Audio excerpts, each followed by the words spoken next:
안녕하세요. 병원에서 근무하고 있는 30대 후반의 남자 구독자입니다.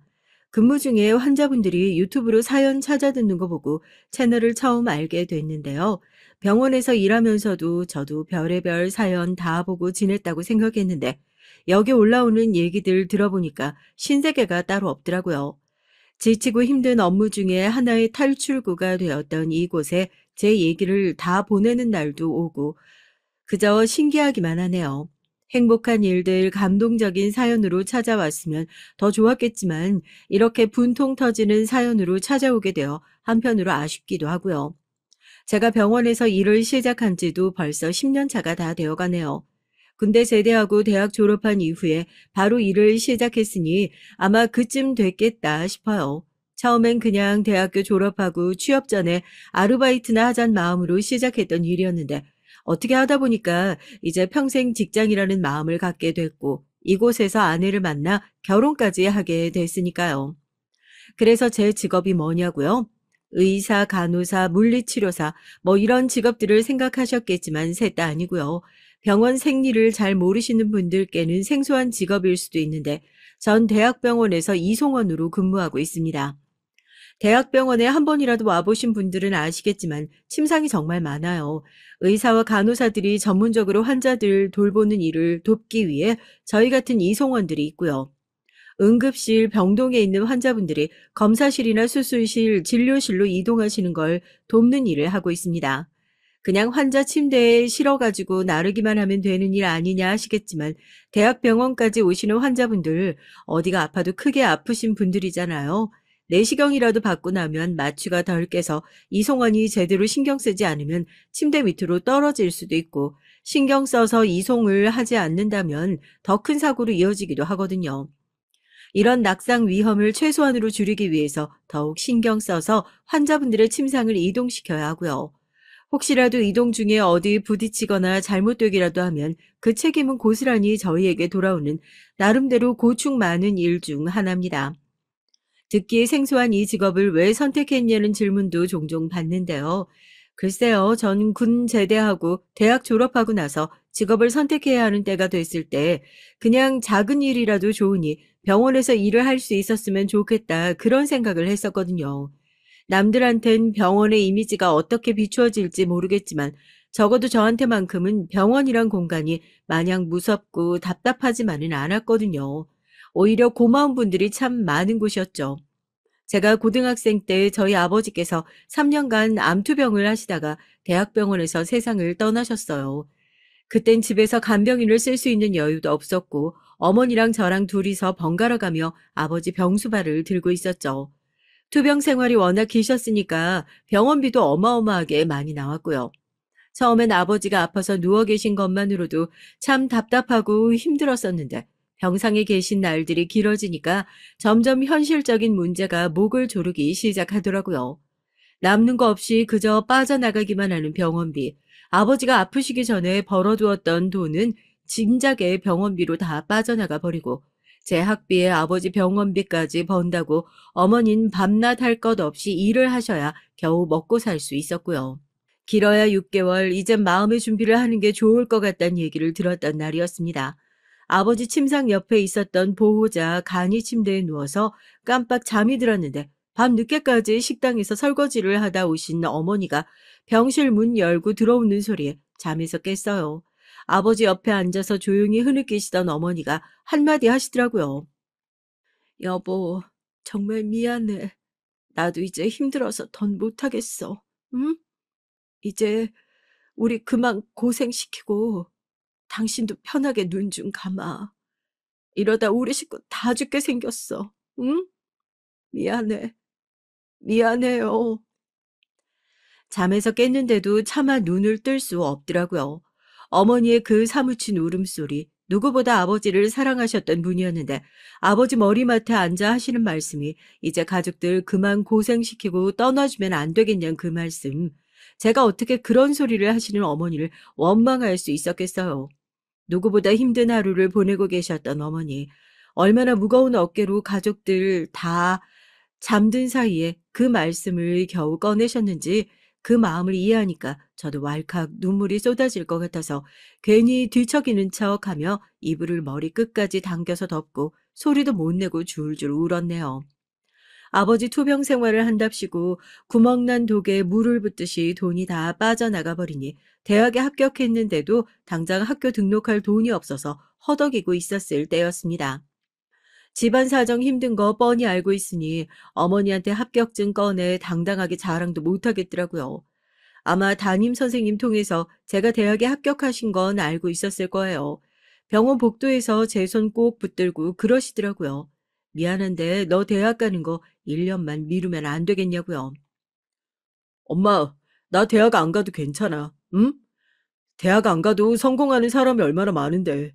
대학도 합격할 머리인데 나가서 뭔들 못하겠어요? 나 진짜 괜찮으니까 너무 속상해하지 마세요. 마음에도 없는 소리였죠. 저도 친구들처럼 대학교 들어가서 하고 싶은 공부하면서 그렇게 살고 싶었는데요. 그런 꿈을 꾸는 것조차 사치인 때였으니까 아쉬워하거나 슬퍼할 여유조차 없었으니까 그저 어머니 손 꼭 붙잡고 나는 괜찮다, 대학 안 가도 좋다, 합격해본 것만으로도 만족한다, 마음에도 없는 소리들 하면서 어머니를 위로했었습니다. 그런데 정말 귀인이란 것이 있나 봐요. 저희 아버지 담당해 주셨던 주치의 선생님. 솔직히 어머니도 저도 그닥 좋아하지 않았던 분이었어요. 의사 선생님들은 그렇잖아요. 만에 하나라는 것이 존재하는 병원에서 보호자에게 희망적인 얘기를 하는 것보다 만에 하나 잘못될 수 있는 말을 하는 것이 더 책임감 있는 의사니까요.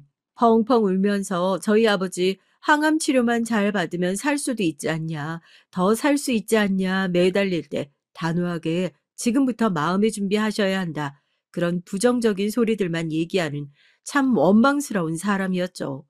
그런데 그 선생님이 어머니와 제가 손 꼭 붙들고 대학 문제 때문에 고심하고 있는 걸 지나가다가 들으셨던 모양이에요. 그날 아직도 정확하게 기억합니다.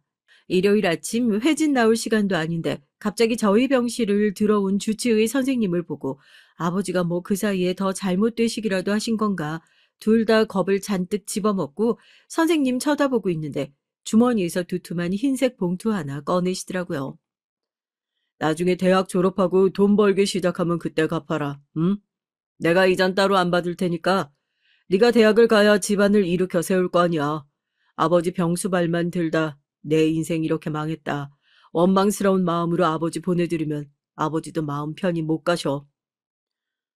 아이고 선생님 이게 무슨 아이고 내가 이 은혜를 어떻게 갚아야 될지. 아이고 하느님 아버지 감사합니다. 아이고 감사해요 선생님. 정말로 감사드립니다. 봉투 안에 들어있는 건 등록금을 내고도 남을 만한 돈이었습니다. 의사 선생님과 환자, 보호자의 인연으로 만난 것뿐인데 그 의사 선생님께선 이런 식으로 스쳐 지나간 인연들이 몇백 명, 아니 몇천 명은 될 텐데 이런 호의를 베풀어 주신다는 게 그저 얼떨떨하고 믿기지도 않고 저희 엄마랑 전 교회 한번 나가본 적이 없었는데 일요일 아침 그래도 대학을 졸업해야 하지 않겠냐고 등록금 봉투 내미는 그 의사 선생님이 저희 눈엔 하느님처럼 보이더라고요. 아버지도 저희 힘든 사정을 아셨던 건지 아니면 그 의사 선생님이 떠날 날을 기가 막히게 알고 계셨던 건지 진짜로 투병 생활 딱 6개월 더 하시다가 돌아가셨어요. 전 선생님께 빌려주신 돈으로 대학에 들어갔고요. 어머니도 쉬지 않고 일을 하시면서 제 생활비를 대주셨습니다. 그렇게 힘들게 온 대학이었으니 저도 대학 다니면서 어디 한눈 팔지 않고 공부만 죽어라 열심히 했고요. 매년 스승의 날이 오면 졸업한 학교 찾아가는 대신에 병 주스 한 병씩 들고 병원 찾아가서 선생님께 감사 인사를 드렸어요. 선생님께서 도와주셔서 나 이렇게 열심히 잘 살고 있다. 그거 보여드리고 싶어가지고요. 아버지의 빈자리를 많이 채워주셨던 분이셨습니다. 저도 선생님처럼 병원에서 일하고 싶은데 저한테도 그런 기회가 올까요? 선생님처럼 의사하려면 한참 늦은 것 같고 다시 태어나도 그 머리는 못 가질 것 같은데. 야 이놈아 의사가 그렇게 쉽게 되는 거면 내가 삼수까지 해가면서 의대 들어갔겠어? 병원에 의사만 있는 줄 알아? 병원에서 일하고 싶으면 간호사도 있고 원무과 선생님들도 있고 네가 마음만 먹으면 할 수 있는 일이 널렸으니까 넌 그냥 공부만 열심히 하면 돼. 병원은 저한테 그런 공간이었어요. 아버지의 투명 생활을 보면서 가장 힘들었던 순간이 있었던 공간. 그럼에도 불구하고 좋은 인연을 만나 무너진 마음을 다시 한번 일으켜 세울 수 있는 희망을 찾았던 공간. 그리고 나 역시 이런 곳에서 환자들에게 봉사하는 마음으로 살고 싶다는 새로운 꿈을 심어주었던 공간이요. 그래서 군대 다녀오고 남들은 연봉 높은 대기업이니 뭐니 찾아보고 있을 때 전 내가 병원에서 할 수 있는 일이 뭐가 있을까 고심하는 게 굉장히 자연스러워졌어요. 그 시절에 전역한 군대 선임을 만나게 됐는데 이 일을 소개받게 된 거예요. 너 사지 멀쩡하고 예전에 군대 있을 때도 힘도 꽤나 쓰지 않았어? 내가 지금 하고 있는 일이 이송원이라는 건데 안 그래도 지금 계약직 자리가 하나 났다고 해서 너 군대 있을 때 병원에서 일하고 싶다고 노래 불렀잖아. 주변에 몸 튼튼하고 성실한 놈 없냐고 그러는데 네 생각이 딱 나더라고. 어때? 너 출근해서 일 한번 해볼래? 계약직이긴 해도 어지간한 아르바이트보다 시급도 훨씬 더 많이 쳐줄 거야. 어머니 혼자 일하고 계시잖아. 이젠 돈도 열심히 벌어야지. 어쩌면 제가 그 일을 한 건 하늘이 내려주신 운명 같은 게 아닐까 싶다니까요. 군대에 있을 때도 저는 나중에 전역하고 나면 병원에서 일 한번 해보고 싶습니다 하면 선임들이 네가 무슨 수로 병원에서 일을 하냐고 웃고 넘어갔었는데 제 말을 허투루 듣지 않으셨던 선임 한 분이 일자리를 소개시켜준 덕분에 계약직으로 일을 시작하게 된 거죠. 처음 출근하는 날 그렇게 행복할 수가 없었다니까요. 나름대로 병원 유니폼도 딱 갖춰 입고 증명사진 떡하니 박혀 있는 명찰도 차고 다니고 남들이 부러워하는 의사나 간호사 같은 직업은 아니지만 그래도 환자한테 봉사하는 마음으로 일할 수 있는 기회가 주어진 게 어디냐 싶어서 정말 성실하게 일했습니다. 아버지 병간호를 했던 경험이 있어서 그런지 병원에서 침대에 누워 앓는 소리 내는 환자들을 볼 때마다 그냥 다 내 식구 같고 안쓰럽고 그래서 더 진심으로 환자들을 대했던 것 같아요.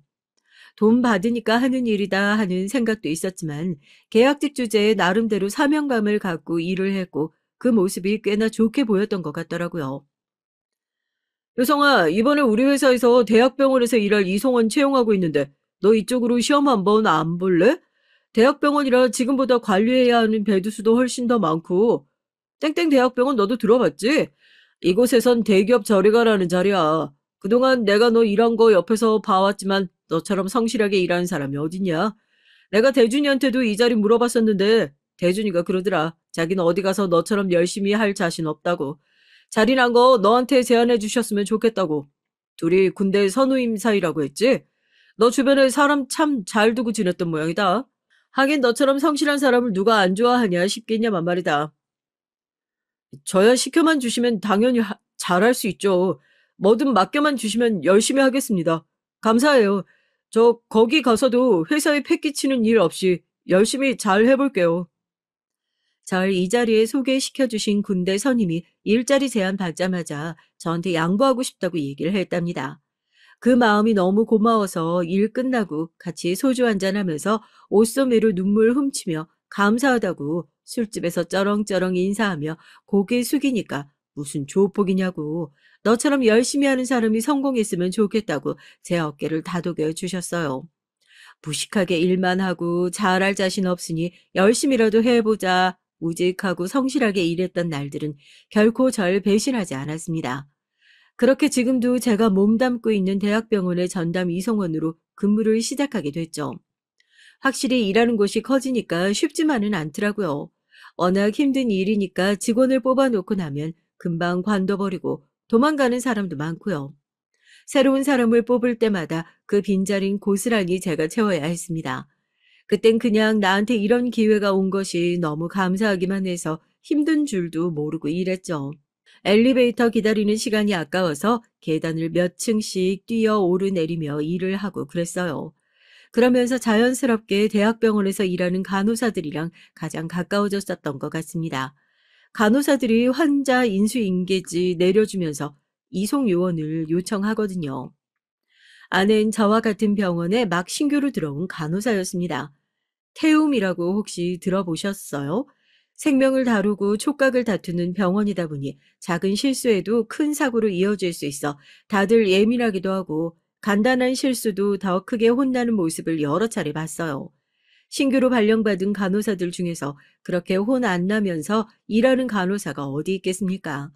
3교대 근무로 머리도 제대로 못 감고 산발이 되어가지고 다크서클을 무릎까지 내려와서 선배 간호사한테 혼나고 계단에 쪼그려 앉아 혼자 몰래 눈물을 훔치던 아내를 우연히 발견하기도 했죠.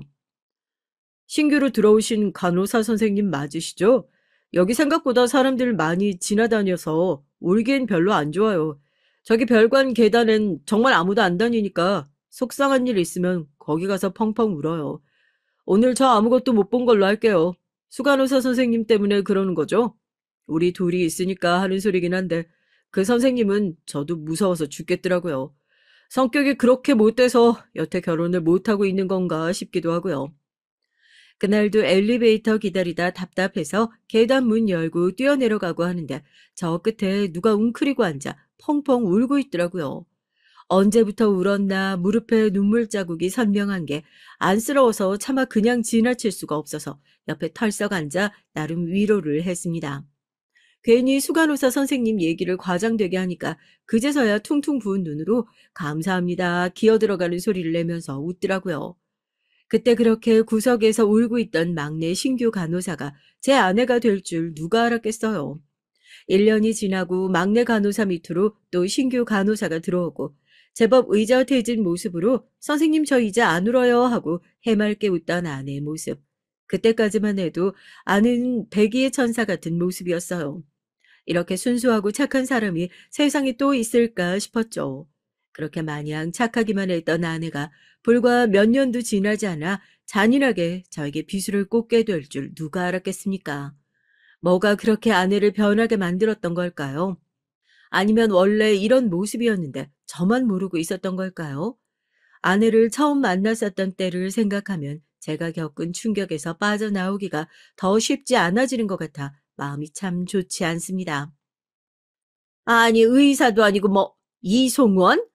아니, 그게 뭐 하는 직업인데? 뭐, 구급차 운전하는 사람이니? 거기다 뭐, 홀어머니, 아이고. 네가 네 팔자를 꼬아도 제대로 꼬는구나. 어? 애가 어떤 애인 줄 알고 의사도 충분히 만날 수 있는 애야. 우리 딸 발목 잡지 말고 헤어져 주게. 엄마, 이 사람한테 그렇게 함부로 얘기하지 마. 나 이 사람 아니었으면 간호사고 뭐고 다 때려치고 병원에 발도 안 붙였을 거야. 이 사람이 옆에서 얼마나 큰 의지가 됐는진 엄마 모르잖아. 나 무슨 일이 있어도 이 사람이랑 결혼할 거야. 응? 정말 행복하게 살게요. 나 믿고 한 번만 허락해줘요, 엄마. 제발요. 저희 두 사람이 결혼하는 거 처음부터 그렇게 쉽지만은 않았어요. 장모님은 극심한 반대 때문에 결혼을 못하는 건가 생각하기도 했었거든요. 두 사람이야 마음도 통하고 좋아서 어쩔 줄 몰랐었지만 장모님 눈엔 내 딸이 그저 마냥 아까운 사람이었나 봐요. 아직까지 간병일, 식당일 하시면서 저한테 손 한 번 벌리신 적이 없는 어머니셨지만 혹시라도 어디가 안 좋아지면 하나밖에 없는 아들 발목 붙잡지 않겠냐 한탄을 하시기도 했고요. 전 아직까지도 이게 왜 잘못된 일인지 모르겠습니다. 하나밖에 없는 자식이 부모가 힘든 상황이 되면 모셔야 하는 것이 당연한 일 아닌가요? 반대로 장모님이 안 좋다고 제 와이프가 장모님 돌보겠다고 나서면 전 두 팔 들고 도와줄 것 같은데 말입니다. 간호사에 비하면 변변찮은 직업을 가지고 있다고 제 직업을 많이 무시하시기도 하셨고요. 물론 3교대 간호사인 와이프 급여에 비하면 성에 안 차시기도 하지만 아내가 살림을 못하는 만큼 제가 살림을 할 수 있으니 이것도 그렇게 비교하고 따지고 보면 영 손해보는 일은 아니었는데 말이에요. 솔직히 그런 거죠. 마음에 안 든다 하고 못 박아두면 반대할 수 있는 이유는 차고 넘치잖아요. 이런저런 핑계를 대며 결혼은 절대 안 된다고 한사코 반대하시던 장모님도 결국 딸의 고집을 꺾지 못하고 저희의 결혼을 허락해 주셨습니다. 처음부터 장모님께 인정받을 수는 없었지만 잘 사는 모습 보여드리며 차츰 인정받으면 되지 하는 생각으로 결혼하고 나서 저희 어머니한테 하는 것만큼이나 장모님에게 잘했어요. 이번 주는 내내 나이트 근무지? 피곤하겠다. 나 머리맡에 계속 전화기 놔두고 잘 테니까 혹시라도 뭐 필요한 거 있으면 바로 연락하고 얼른 가지고 병원으로 갈 테니까. 알겠지? 고맙고 미안해서 어쩌지 여보? 사람들이 진짜 이 집은 남편이랑 와이프 역할이 바뀐 것 같다고. 나보다 당신이 살림 훨씬 잘할 것 같다고 뭐라고 한다니까? 밤낮 없이 일하는 당신 대신해서 살림 그거 조금 해놓는 게 뭐 그렇게 큰 대수라고. 난 정말 괜찮으니까 남들이 뭐라고 하든지 신경 쓰지 말고 당신 일 편하게 하면 돼. 난 정말 그거면 됐으니까. 퇴근길에 장모님 좋아하시는 국화빵이라도 하나 사가지고 잘 계시는지 들여다보고 올 테니까 일 힘들어도 기운 내고. 알겠지? 교대 근무를 하는 업무 특성상 결혼을 하고 나서 집안 살림 역시 온전히 제 몫이었어요. 한 번도 그걸 힘들고 억울하다 생각해 본 적도 없고요. 함께 하는 게 살림이고 두 사람 중에 한 사람이라도 덜 바쁜 사람이 챙기면 그만이다 싶었거든요. 오히려 자주 바뀌는 스케줄 근무표에 따라서 일을 해야 하는 아내가 그저 안쓰럽게만 느껴질 뿐이었습니다. 이런 거 이해해주는 사람은 당신밖에 없다. 사람들이 다들 뭐라고 한다. 아내가 미안한 마음에 어쩔 줄 몰라 하며 그런 얘기를 할 때면 내가 다른 사람이랑 결혼한 것도 아닌데 무슨 상관이냐. 당신이 전업주부도 아닌데 그런 거 신경 쓸 필요 없다. 나는 그냥 당신이 조금 덜 피곤하고 행복하면 그걸로 됐다. 얘기를 하면서 아내를 달래주곤 했었죠. 정말 지독한 아내 발악이었습니다. 자다가도 근무하고 있던 아내가 뭐 필요한데 뭐 좀 갖다 줄 수 있어. 전화 한 통화만 하면 벌떡 일어나서 30분 거리의 병원으로 달려가는 그런 사람이었어요. 다른 건 다 인정받지 못하더라도 한결같이 아내를 사랑했던 그 마음만큼은 그 누구도 부정할 수 없는 사실일 겁니다. 하지만 한결같이 자라는 제 모습에 아내는 쉽게 실증을 느꼈던 걸까요? 아니면 장모님 말씀처럼 한때 사랑에 눈이 멀어서 했던 선택을 후회하기라도 했던 걸까요? 결혼 2년 차가 지나고 나서부터 아내는 조금씩 달라지기 시작했어요. 사랑이 한결같을 수 없다는 것 정도는 저도 알고 있습니다. 부부라고 해도 매일같이 설렐 수 없다는 것도 말입니다. 하지만 설렘이 잦아들고 두 사람의 관계에 안정이 찾아온 것과 사랑이 식어버린 것은 누가 봐도 다른 거죠. 주변 사람들이 보더라도 느낄 수 있을 정도인데 매일같이 옆에 붙어 살고 있는 남편인 제가 못 느낄 리가 있었겠어요. 아내의 눈빛만 봐도 저에 대한 마음이 조금씩 식어가고 있다는 걸 눈치챌 수 있었습니다. 그땐 제 노력만으로 아내의 마음을 돌릴 수 있을 거라 생각했죠. 당신 이번 주 스케줄표가 어떻게 되는 거야? 저번 달에 나이트 근무 많이 해서 이번 달은 뭐 데이 근무라고 그러지 않았어? 오늘도 많이 늦는 거야? 아, 그게 데이 근무가 맞기는 한데 내가 병원에서 신규 간호사들 교육시켜줄 일이 있어가지고 평소 끝나는 시간보다 조금 늦게 끝날 것 같기는 해. 언제 끝날지 나도 확실히 모르니까 나 신경 쓰지 말고 퇴근하고 나면 당신 할 거 해. 같은 병원에서 일을 하니 아내의 근무표를 제가 모를 수 없다는 것도 뻔히 알고 있었을 텐데 와이프는 대체 무슨 생각으로 그렇게 대범하게 제 눈을 피해가려고 했던 걸까요? 아내의 외도 사실을 직접적으로 눈치챌 수 있었던 것은 바로 그 근무 스케줄 때문이었습니다. 휴무 없이 출근을 하는 아내가 이상하다 생각했는데 아침에 같이 출근을 한 이후로는 병원에서 코빼기도 보이지 않더라고요. 연락을 해봐도 전화는 받지 않고 문자로 오늘 정신이 없어서 퇴근할 때나 맞춰서 연락을 한다고 하질 않나. 영 이상하다 싶었는데 다른 간호사에게 환자를 인계받으며 아내의 행방을 알 수 있었습니다. 자기는 오늘 배 좀 아프겠어? 마누라 쉬는데 혼자만 나와서 일하고 말이야. 간호사랑 같이 사는 거 보통 어려운 일 아니지? 휴무 맞추기도 어렵고 살림도 남편이 많이 신경 써야 하고 그래도 연지 씨는 결혼 참 잘했지. 이렇게 든든한 남편이 하나부터 열까지 다 챙겨주니까 신경 쓸 일 없이 자기 일만 열심히 하면 되고 얼마나 좋아? 이 얘기를 듣는데 정말 뭐라고 반응을 해야 할지 모르겠더라고요. 아침에 옷까지 다 챙겨 입고 저랑 출근을 했던 아내의 스케줄표상 오늘은 휴무였다는 겁니다. 그럼 대체 이 사람은 하루 종일 어디에서 뭘 하고 있는 걸까? 그 얘기를 듣자마자 표정이 싹 굳어지는 걸 대번에 알아차린 동료가 저한테 그러더라고요. 조심스러운 얘기긴 하지만 혹시 아내가 바람 피는 거 아니냐고. 너 그런 낌새 못 느꼈던 거냐고. 이 친구 역시 얼마 전 아내의 외도로 이혼 도장을 찍고 왔던 터라 수상한 느낌을 지울 수가 없었나 봅니다. 말 한마디 한마디가 비수가 되어 가슴에 날아와 꽂히는 것 같더라고요. 야, 와이프 바람은 정말 달라. 그거 잘못하면 못 돌아온다고. 남자들이 아무리 절절히 사랑하는 것 같고 해도 나중에 때 되면 다 자기 가정으로 돌아오게 되어 있는데 여자들은 안 그래. 내가 겪어봐서 알잖아. 여자들은 바람이 아니라 사랑이고 가정이고 뭐고 언제든지 한 번에 싹 다 놔버릴 수 있더라. 나야 늦어서 되돌릴 수 없었지만 넌 제대로 알아봐. 물론 아닐 거라고 생각하지. 아니어야겠지만 아이 그래도 사람 일이라는 거 혹시 모르잖아? 하루 종일 동료의 말이 머릿속에서 떠나지를 않더라고요. 설마 아내가 그랬을까 싶기도 하고요. 제 퇴근 시간이 다가오니까 사라졌던 아내는 마치 하루 종일 병원에서 근무하고 마친 것처럼 주차장에 아무렇지도 않게 다시 나타났습니다. 아내가 쉬었다는 사실을 뻔히 알고 있는데도 저한테 오늘은 뭐 때문에 힘들었네, 피곤하네, 눈 하나 깜짝 않고 거짓말을 하는 모습을 보고 얼마나 소름이 끼쳤는지요. 나도 오늘은 좀 피곤하다고 뭐가 됐든 나중에 얘기하자고 말하고 시동을 켜고 집으로 향했어요. 그리고 조용히 블랙박스 메모리를 뺐죠. 사실 차에 타자마자 아내가 이 차 몰고 어디를 갔다 왔구나. 아내는 제가 신경을 쓰고 있는 줄도 몰랐겠지만 미묘하게 달라진 주행거리를 보고 바로 알아차렸거든요. 이 차에 제발 아내 혼자 탔길 속으로 연불 외듯이 기도하고 그렇게 아내가 잠들 때까지 기다렸다가 노트북에 메모리를 꽂았어요. 그리고 전 정말이지 피하고 싶었던 광경과 마주치게 됐습니다.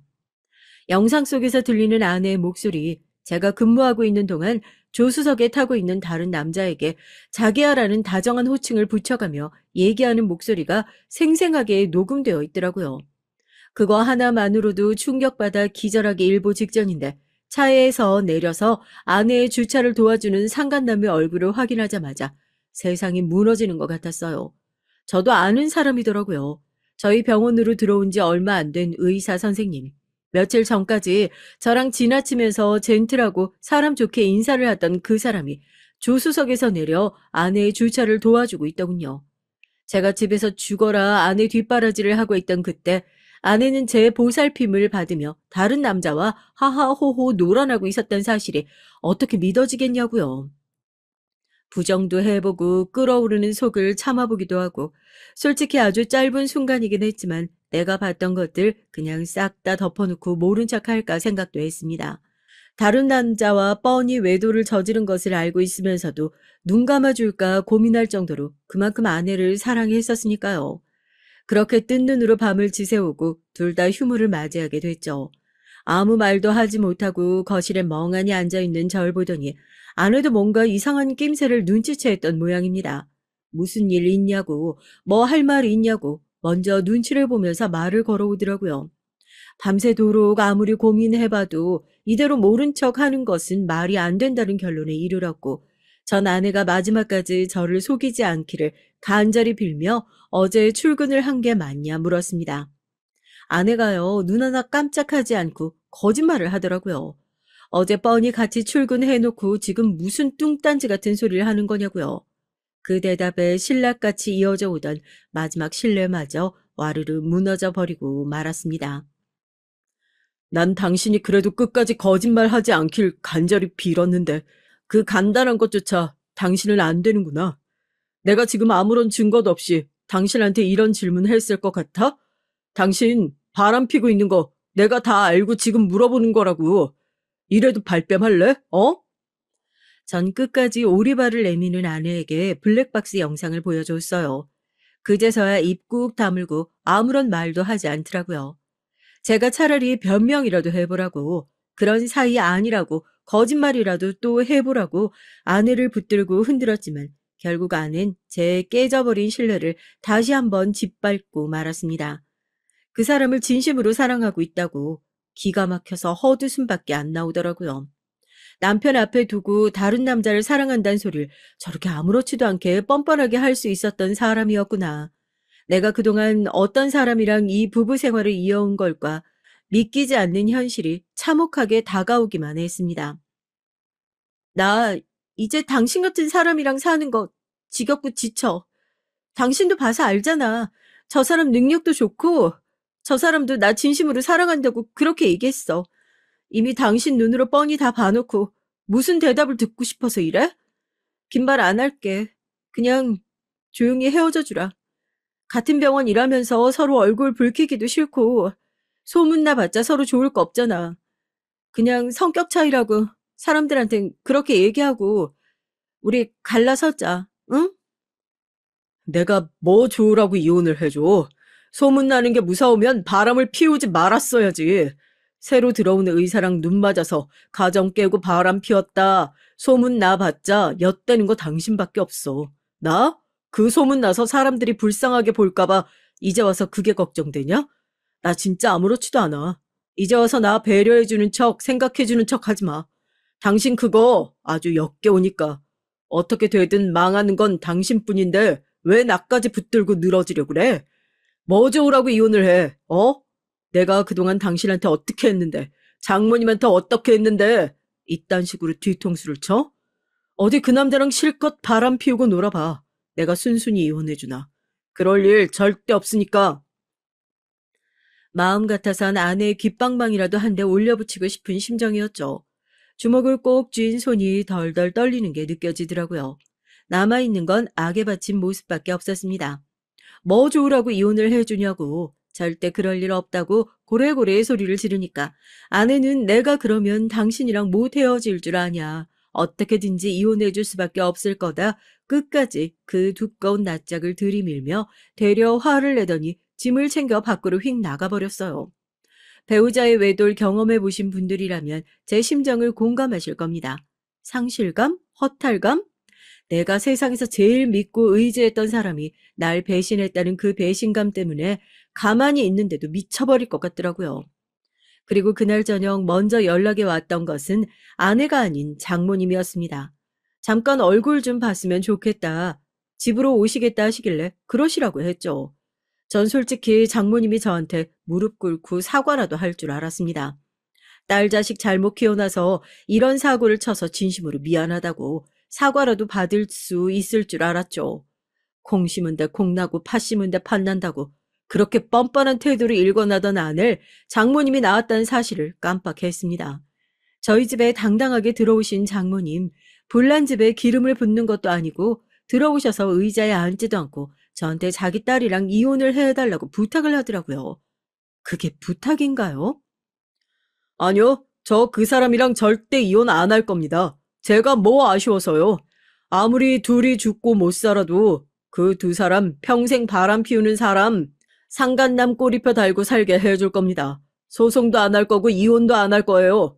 이 아파트 결혼할 때 네가 가진 거 뭐 있냐고 무시하셔서 땡빛 끌어다가 제가 해온 건 알고 계시죠? 그 여자가 결혼 생활 중에 한 게 뭐가 있다고요?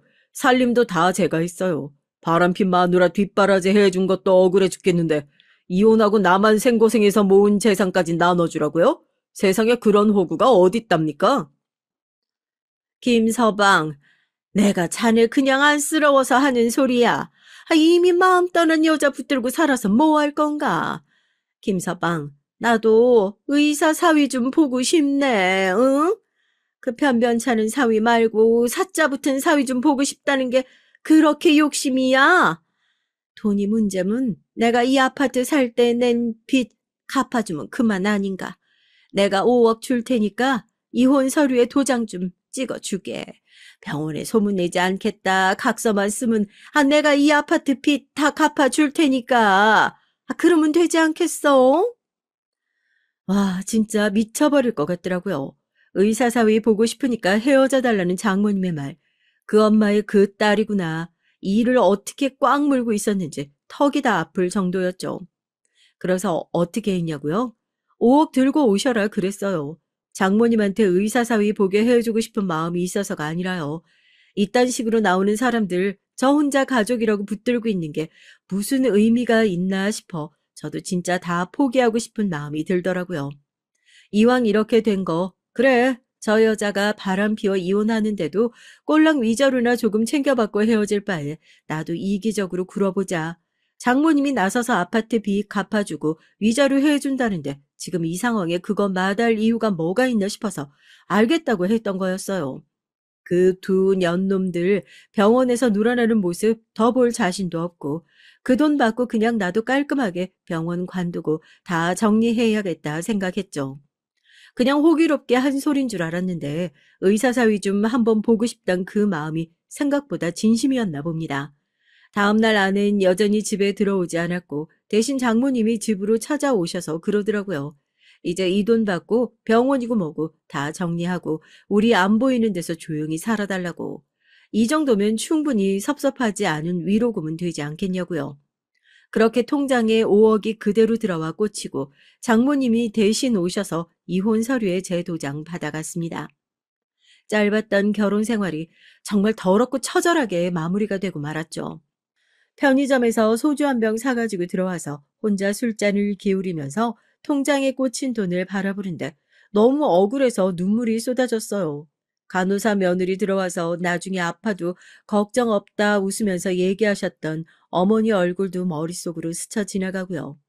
가정 하나 못 지켜낸 못난 놈이라고 스스로 자책도 했고요. 소주잔을 털어 넣으면서 이 쓰디 쓴 소주 맛으로 더 쓰고 더러운 제 인생이 조금만 더 가려졌으면 좋겠다. 그러면서 겨우 잠에 들었습니다. 다음 날 아침 저는 또다시 출근을 했어요. 이혼 절차를 밟기 시작했고 통장에는 장모님이었던 분에게 받았던 5억이 꽂혀 있었지만 제 일상은 크게 달라진 것 없더라고요. 출근을 하고 오늘 면담을 하고 나서 퇴사 절차를 알아봐야겠다. 무거운 마음과 그것보다 더 무거운 발걸음을 겨우 옮기면서 그렇게 병원으로 출근을 했습니다. 아내도 그 아내와 놀아났던 의사 역시 출근을 했더라고요. 아내는 저와 눈이 마주치자마자 마치 모르는 사람을 대하는 것처럼 싸늘하게 스쳐 지나갔고 그제서야 이혼을 했다는 사실을 실감했죠. 도저히 맨정신으로 버티기 힘들어서 화장실에 들어가 찬물을 몇 번이나 얼굴에 끼얹었어요. 권선징악이라는 게 세상에 존재하기는 한 말인가. 저 쓰레기 같은 인간들은 사람 마음에 이렇게 대못 박아놓고 뻔뻔하게 돌아다닐 수 있는데 나 혼자만 왜 이렇게 고통받아야 하나. 믿지도 않는 신이 그렇게 원망스럽기만 하더라고요. 제 기도를 들어주셨던 걸까요? 화장실에서 나오자마자 복도에서 시끄러운 소리가 들리기 시작했습니다. 병원이야 워낙 별의별 일이 다 일어나는 곳이니까 또 화가 난 보호자가 난동을 부리는구나 정도로 생각했는데 환자들이며 직원들이 웅성거리면서 모여있는 것이 예상일은 아니다 싶더라고요. 명품으로 온몸을 휘감은 여자 하나가 제 아내와 바람을 피우는 상간남인 의사 선생님을 찾는 소리였어요. 이게 무슨 소린가 싶었죠. 뭐 저 의사놈이 실력도 없었던 건가?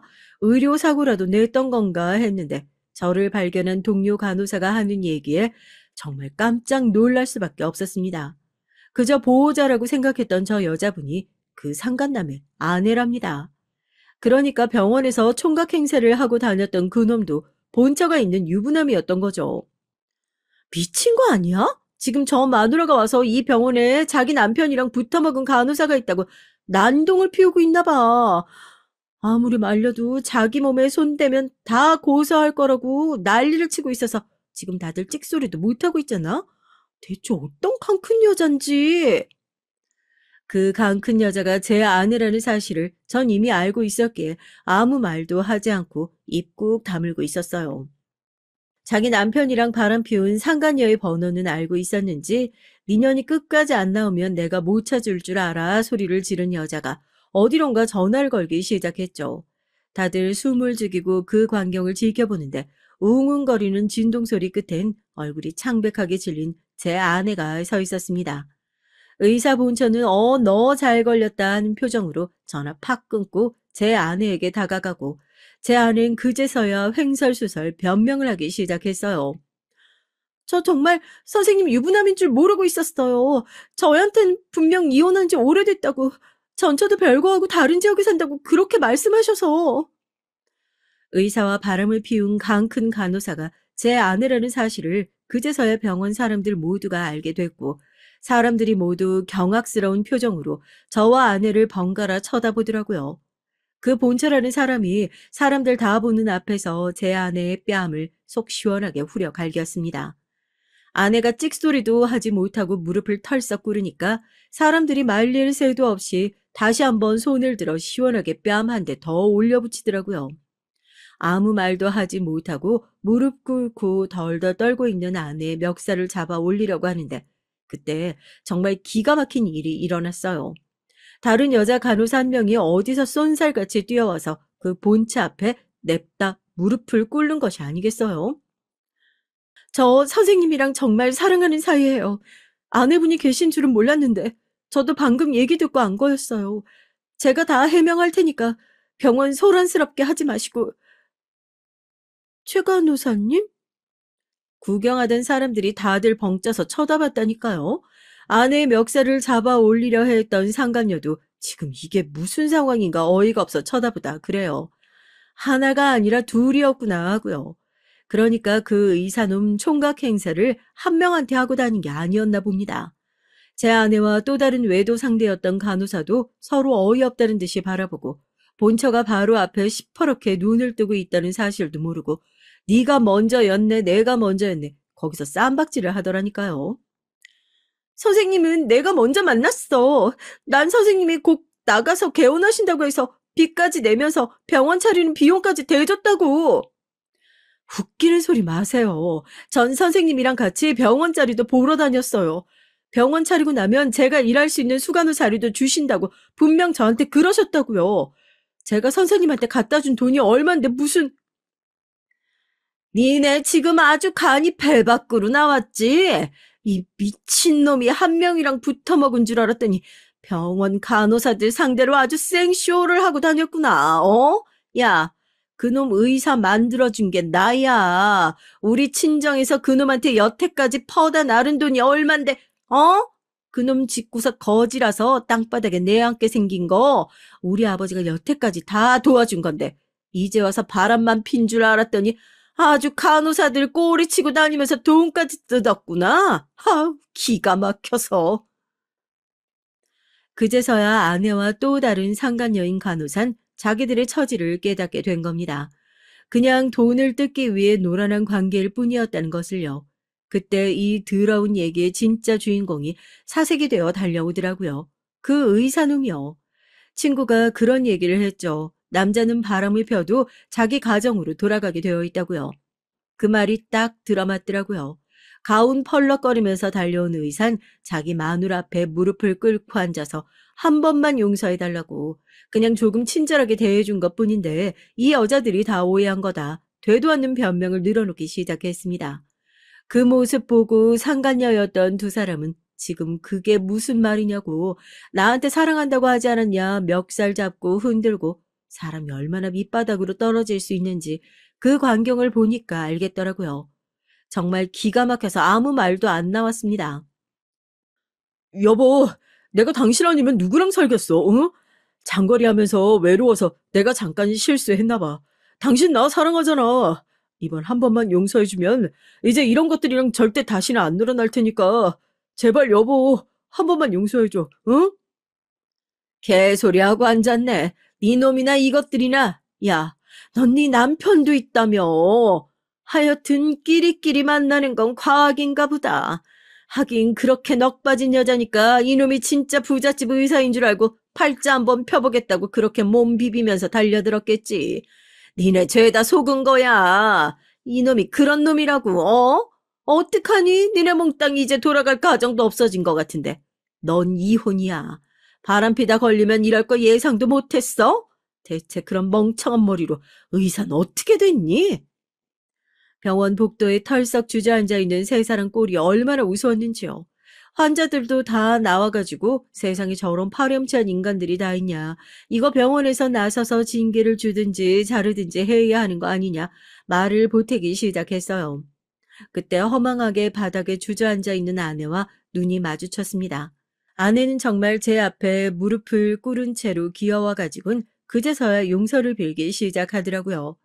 의사 본처는 남편이 병원에 있는데도 둘이서 바람을 핀 거냐면서 기가 막혀 하더라고요. 남들이 봐도 이렇게 기가 막힐 노릇인데 당사자인 전 어땠겠어요. 여보, 여보 내가 미쳤었나 봐. 응? 나 당신한테 했던 얘기 그거 전부 다 진심 아니야. 당신도 내가 얼마나 당신 사랑하는 줄 알고 있잖아. 정말 딱 이번 한 번만 눈 감아주고 용서해주면 다시는 이런 짓 안 할게. 당신은 내 편이잖아. 응? 아, 뭐라고 말이라도 해봐. 제 다리를 붙들고 엉엉 울면서 그제서야 후회 가득한 사과를 뱉어내는 안을 전 싸늘한 표정으로 뿌리쳤습니다. 그렇게 싹싹 빌면 용서받을 수 있는 잘못이라고 생각한 게 기가 막히지만 지금 아내가 처한 꼴이 뭔지 제대로 알려줘야겠다 싶더라고요. 이것보다 더 속 시원한 복수가 어디 있을까요? 바람 피우면서 이런 꼴 당할 생각은 전혀 못했어? 왜 저놈한테 여보 소리 그렇게 잘하더니만. 이제 저쪽에 비빌 구석 없어진 것 같으니까 내가 다시 네 남편으로 보이나 보지? 미안한데 니네 엄마가 이혼 서류에 도장 받아가면서 우리 사이는 완전히 끝났어. 어? 얼른 니네 엄마한테 전화해서 의사사위 보긴 글렀다고 얘기나 좀 해주지. 나 붙들고 그러시던데 자기 의사사위 좀 보게 해달라고. 병원에 소문내지 말고 조용히 좀 헤어져 달라고. 내가 그 조건으로 니네 엄마한테 5억 받고 이혼 서류에 도장 찍어줬거든. 니네 엄마한테 전화해서 꼭 전해라. 어? 병원에 내가 소문낸 거 아니라고. 뭐? 엄마가 5억을 줬다고? 아, 여보, 제발. 아, 이게 무슨, 나 이제 어떻게 하라고? 사색이 된 아내가 망연자실한 표정으로 병원 바닥에 주저앉아 울부짖기 시작했고, 전 그런 아내를 한심한 표정으로 내려다 봤습니다. 바람핀 인간들의 말로가 더할 나위 없이 비참해진 것을 보고, 그래도 아직 세상 살만하구나 느꼈다니까요. 그래서 그 뒤에 어떻게 됐냐고요? 뻔하죠. 매일같이 장모님 울며 불며 김서방 제발 한 번만 물러주게 하면서 연락해오고 전 한 번만 이딴 식으로 연락하고 내 집에 찾아오면 경찰에 신고할 거다 으름장을 놨고요. 병원에서도 그런 더러운 치정 사건에 연루되어 있는 인간들은 병원에 하루라도 더 들일 수는 없다고 중징계를 받고 다들 사직서를 내놓은 상태입니다. 저도 그 일 겪으며 병원 그만둘까 생각도 했었는데 제가 뭐가 당당하지 못해서요. 사람들이 볼 때마다 그래도 그 나쁜 인간들이 천벌받은 것 같다. 참 다행이라고 이제는 안쓰럽게만 보지 않고 같이 욕도 해주고 위로도 해주는 통에 저도 조금씩 제 일상을 찾아가고 있는 참입니다. 저한테 있는 돈 없는 돈 다 끌어 돈까지 퍼준 그 집구석 아마 망하는 건 시간 문제겠죠. 잠시나마 그런 여자와 결혼 생활을 했었다는 것, 이젠 다 잊어버리고 저도 새로운 인생 시작해 보려고요. 잘못한 것도 없는데 제가 왜 고통받으며 살아야겠어요. 이젠 발 뻗고 팔짱 끼고 그 짐승들이 어떻게 천천히 망해가는지 즐거운 마음으로 지켜볼 생각입니다. 더 망할 곳도 없어 보이지만 말이에요. 안녕하세요. 저는 광주에 사는 주부 김소은이라고 합니다. 부업으로 큰 스터디 카페를 하나 운영하고 있고요. 익명으로 사연을 남기는 채널이 있다 해서 추천을 받아 듣게 됐는데 카페를 운영하다 쉬는 시간이 나면 그때마다 이 사연 채널로 다른 사람들의 삶을 쏠쏠한 재미로 잘 듣고 있습니다. 전 여동생이 한 명 있는 장녀인데요. 어렸을 땐 동생과 사이가 참 안 좋았어요. 어른이 되고선 둘도 없는 친구가 됐지만요.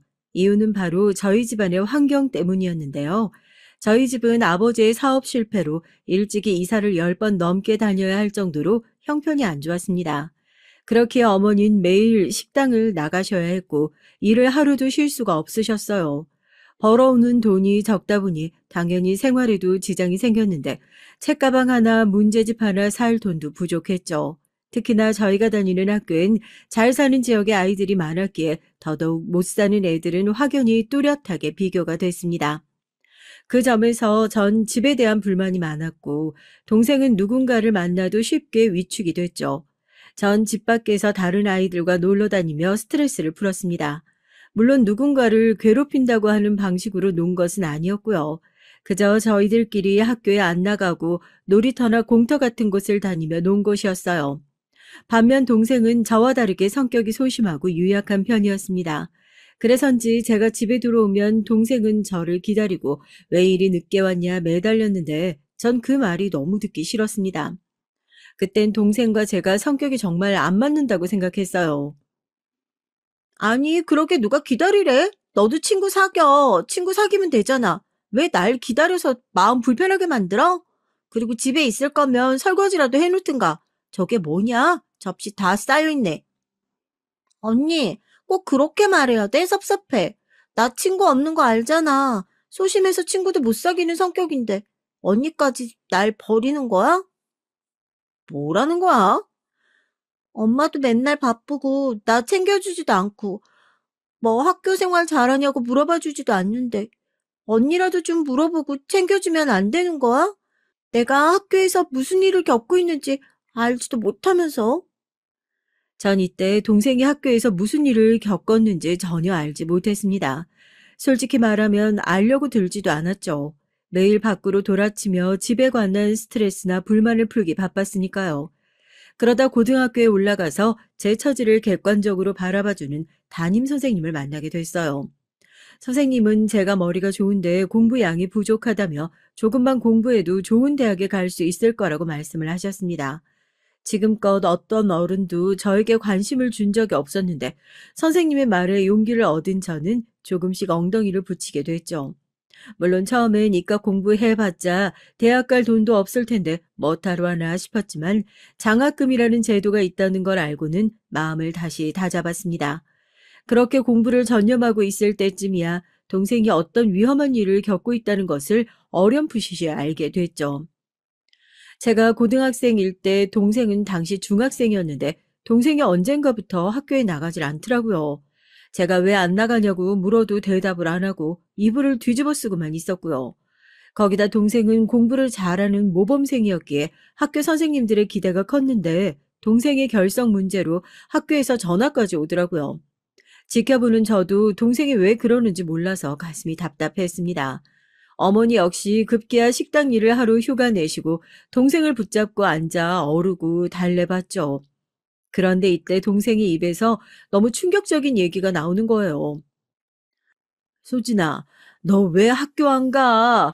엄마 정말 죽는 꼴 볼래? 지금 전화가 몇 통이나 왔는 줄 알아? 너 이대로 학교 안 가면 중학교 졸업 못 한대. 고등학교는 검정고시 본다고 해도 중학교는 나와야지. 아니, 도대체 왜 그러는 건데, 응? 무슨 일이 있으면 엄마한테 말해봐, 어? 그냥 가기 싫어. 그러니까 왜? 애들이, 애들이 나 왕따 시킨단 말이야. 우리 반에 일진이라고 불리는 무서운 애가 있어. 걔가 주도해서 모두가 날 싫어하는데 내가 어떻게 학교에 가? 나 가기 싫어, 엄마. 차라리 이대로 그냥 학교 안 다니고 제적 당할래. 뭐, 뭐? 아, 아니 네가 그럼 지금까지 괴롭힘을 당하고 있었다는 거야? 아니 그걸 왜 지금 말해 이거사? 어머니는 당황하신 나머지 소리를 빽 질렀고 저 역시 덩달아 심장이 쿵쿵 됐어요. 동생에게 자세히 들어보니 동생을 왕따시키는 여자애는 동생 말대로 정말 일진이라 불리는 유명한 양아치더라고요. 그 학교에선 이미 유명했고 옆 학교까지 널리 알려진 악명 높은 여자였습니다. 심지어 제 친구들도 알고 있더라고요. 아, 김이훈? 나 알아. 내 동생한테 들은 적 있거든. 걔 작년에 어떤 애 심하게 왕따시켜서 전학시킨 걸로 유명하대. 심지어 자기 아는 남자애들 동원해서 어디 끌고 가기도 한다던데? 어디로 끌고 간다고? 거기서 뭘 하는데? 뭐 때리거나 하겠지. 저번에 걔한테 당하는 전치 5주인가 6주인가 나왔다던데 갈비뼈도 부러졌대. 그 얘기를 듣는데 가슴이 덜컥 내려앉았습니다. 제 동생이 정말 심각한 상황에 놓여 있다는 게 실감이 됐어요. 마지막으로 아니길 바라는 마음으로 동생에게 물어보니 모든 것이 사실이었습니다. 동생은 그제서야 울면서 저에게 토로하더군요.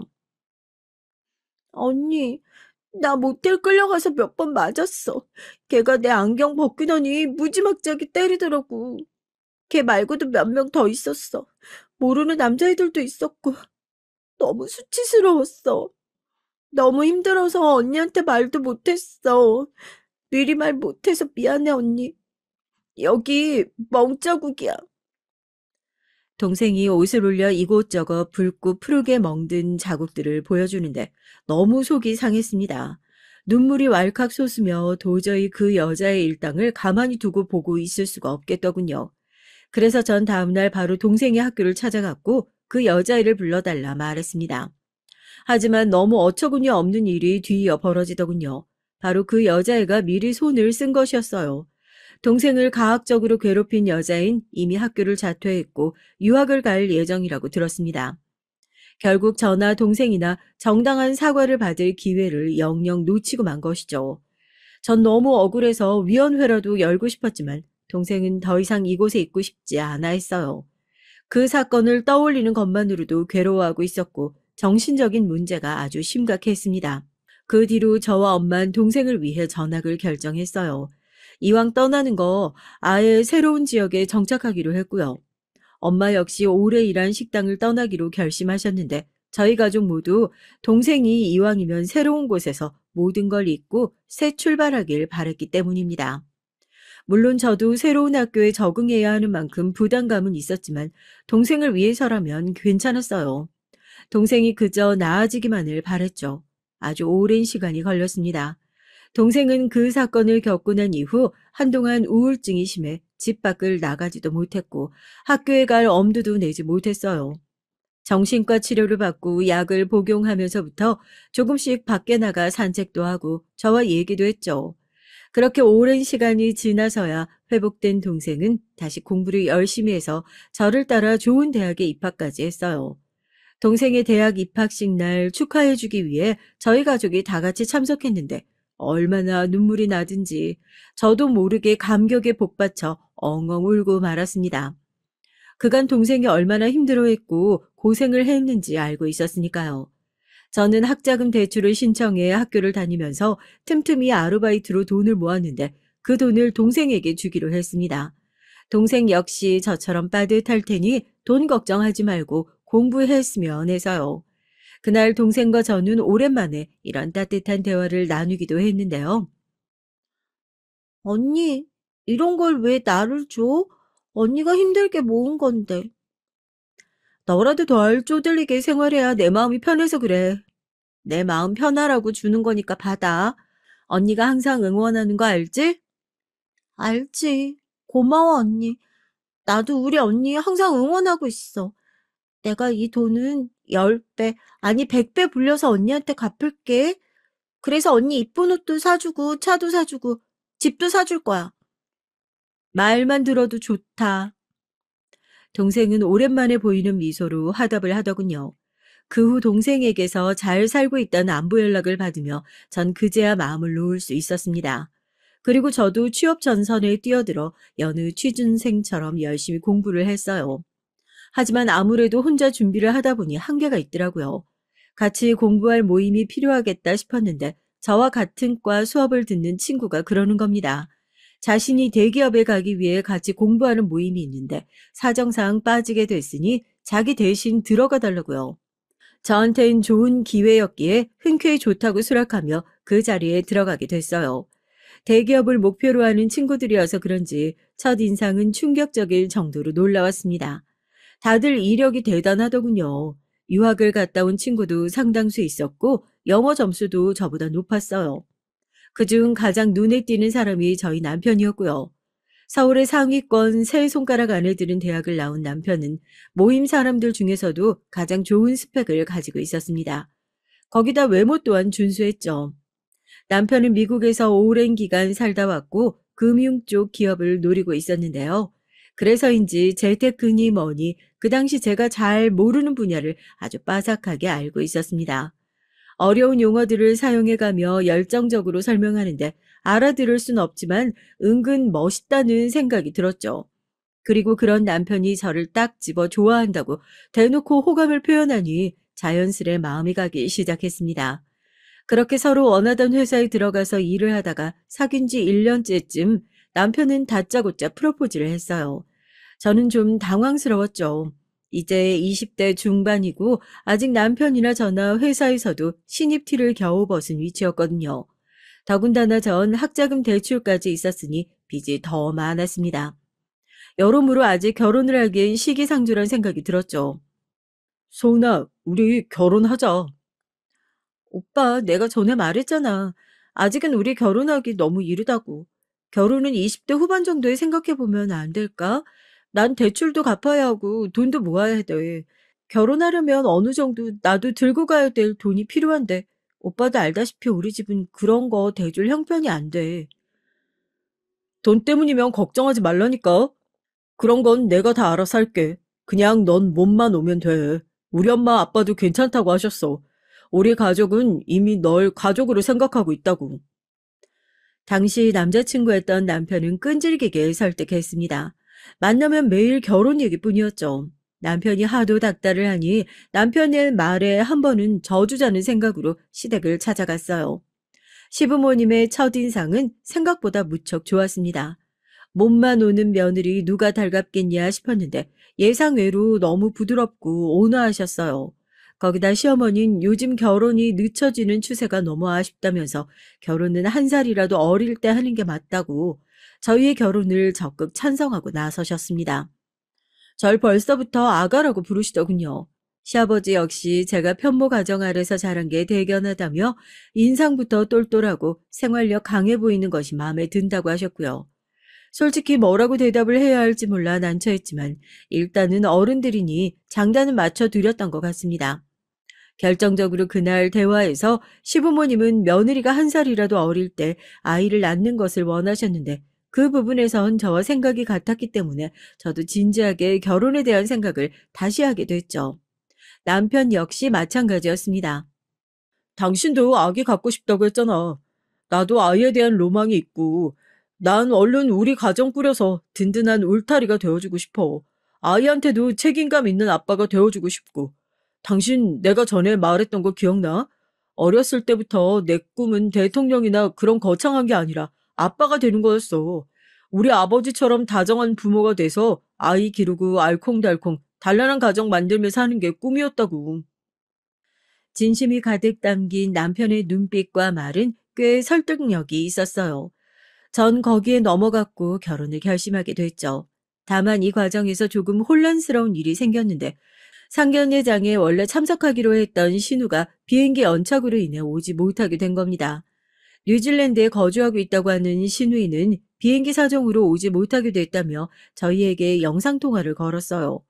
그런데 영상통화 속 보이는 화면의 얼굴이 너무나도 낯익은 것이었죠. 어디서 본 듯 했지만 누군지 알아볼 수 없었습니다. 계속 이상한 기시감이 들었죠. 상견례장에 와 있던 동생에게 물어보고 싶었지만 잠깐 화장실에 갔었기 때문에 더더욱 알 수가 없었어요. 남편은 저의 신우, 즉 동생에 대한 얘기를 곧잘 하곤 했습니다. 자기 동생 성격이 아주 화끈하고 대범하다면서 말이죠. 자기에게 새언니가 생기기만을 오매불만 기다렸다는 말을 함께 전달하면서 제가 만약 시댁의 일원이 된다면 아마 동생이 저에게 가장 잘해줄 것 같다는 말도 전했습니다. 그래? 그 정도야? 동생은 항상 언니를 갖고 싶어 했거든. 내가 아무래도 오빠니까 자기하고는 코드가 잘 안 맞는다면서 아쉬워했어. 학창 시절 때도 유학 가기 전까진 얼마나 언니 언니 노래를 불렀는지. 근데 내가 자기랑 결혼하게 됐다고 하니까 엄청 좋아하는 거 있지? 이제 자기한테 친언니 생기는 거냐고 그런 말까지 하더라니까. 말 한 번 예쁘게 하네. 나도 당신 여동생이고 내 신우니까 잘 챙길게. 전 신우가 했던 말들을 액면 그대로 들으며 나도 잘해줘야겠다 마음먹고 있었어요. 하지만 결혼식 날 신우의 얼굴을 보고 인사하며 전 그야말로 충격에 빠졌고 결혼식은 악몽으로 변하고 말았습니다. 어이없고 화가 나면서도 한편으론 이날 전 사람의 악연에 대해서 많은 생각을 했네요. 어떻게 이런 일이 있을 수 있을까? 이 물음은 절 한동안 깊은 절망에 잠기게 했죠.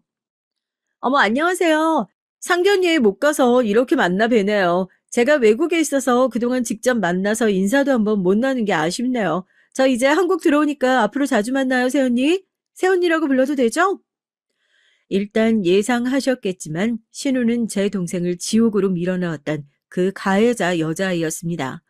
영상통화나 사진으로 봤을 땐 성형을 한 건지 얼굴이 너무 변해 못 알아봤지만 이상하게도 결혼식장에선 목소리와 특유의 그 묘한 분위기가 겹치면서 한 사람을 떠올리게 되더라고요. 저 혹시 언니 신우 어느 중학교 나왔다고 했지? 저 대신 동생이 제게 먼저 물어봤고 남편에게 물으니 답이 나오더군요. 동생과 같은 중학교였습니다. 신우의 이름과 신우가 유학을 갔다는 얘기를 듣고도 왜 가해자 그 아이를 생각하지 못했는지 스스로 한탄스럽기도 하고 자책도 됐죠. 만약 신우가 한국에 있었더라면 오며 가며 한 번은 봤을 텐데 그랬다면 그 아이라는 걸 짐작했을 텐데 무슨 운명의 장난인가 싶었고요. 언니, 그래도 좋은 집안에 시집 간 거니까 난 신경 쓰지 마. 이렇게 좋은 날, 알았지? 동생은 애써 의연한 척 굴었지만 저는 행복해야 할 결혼식장에서 내내 신우 생각이 머릿속을 떠나지 않았습니다. 왜냐하면 신우도 결혼식장에서 분명 동생을 봤을 텐데 그럼 제가 누구인지 알았을 텐데 오히려 싱글벙글 아무렇지 않게 웃고 있었거든요. 속이 메스꺼워졌습니다. 그리고 그때부터 제 예상을 뛰어넘는 혹독한 저의 결혼 생활이 시작됐죠. 우선 전 이것을 남편에게 먼저 털어놓으려고 했어요. 아무래도 저 혼자만 알고 있을 사실은 아닌 것 같았거든요. 근데 자기 여동생을 너무도 착하고 좋은 사람이라고 믿고 있는 남편에게 말했다가 또 무슨 일이 일어날지 예상이 안 되더라고요. 또 시부모님 역시 딸의 실체에 대해선 모르는 눈치였는데 이제 서로를 알아가기 시작하는 결혼 생활에 행여나 안 좋은 영향을 끼칠까 걱정도 됐고요. 그러던 찰나 동생에게서 전화가 왔습니다. 언니, 나 생각해 봤는데 일단 형부한텐 말하지 마. 괜히 이 얘기 꺼내면 언니 시댁에 가는 거 많이 껄끄러워질 거 아니야. 그리고 솔직히 말하면 지금 와서 나랑 걔랑 다시 마주칠 것도 아니고 아픈 과거 일 다시 꺼내서 마음 어지럽게 만들고 싶지 않아. 그냥 이대로 넘어가고 싶어. 그렇게 해줘, 언니. 동생은 과거는 과거로 묻고 넘기고 싶어 했어요. 동생 입장에선 트라우마와 같은 일이었으니 굳이 더 들춰내고 싶지 않다고 하더군요. 정말 괜찮겠어, 소진아? 너 후회할 수도 있어. 물론 굳이 들춰내서 네 마음이 더 힘들다면 내가 아무 말 안 하는 게 맞지만 언니는 아직도 화나. 걔 얼굴 똑바로 쳐다보고 싶지도 않다고. 걔가 너한테 어떻게 했는데. 걔 때문에 넌 몇 년을 고생했잖아. 집 밖에도 못 나가고 사람들 눈도 못 쳐다보고. 네가 대인 기피증으로 얼마나 힘들어했니? 전 이 상황이 왠지 피해자가 더 피해를 보는 상황인 것 같아 마음에 들지 않았습니다. 괜히 찜찜하고 찝찝했어요. 하지만 동생은 의견을 굽히지 않았죠. 동생이 이렇게 고집을 부리는 건 별로 없는 일이었어요. 아니야. 이건 걔랑 나 둘이서 풀어야 할 문제니까 언니는 그냥 아무 말 하지 말고 있어. 사실 걔 연락처 친구 통해서 들어서 알고 있거든. 만약에 내가 할 말이 생기거든 내가 직접 걔 만나서 당당히 할 말하고 올 거야. 그러니까 언닌 여기 끼지 마. 내가 알아서 할 수 있어. 언니 동생 바보로 보는 거 아니지? 결국 동생의 고집에 어쩔 수 없이 전 알겠다고 시댁 식구들 앞에선 티를 내지 않겠다고 약속했습니다. 물론 남편에게도 말하지 않았고요. 남편은 그것도 모르고 줄곧 동생 얘기를 저에게 하곤 했어요. 동생이 결혼식장에서 새언니 너무 예쁘다고 했다더라. 새언니 줄 명품 백을 사놨다더라 하더라 등등 그런 말들이요. 아마도 저와 자기 동생 모두 사랑했던 남편 입장에선 저희 둘이 서로 사이좋게 지내는 것을 원했을 테니 중간에서 더 사이를 붙여놓고 싶었던 것 같습니다. 하지만 그러던 어느 날 남편이 잔뜩 술에 취해 들어왔더군요.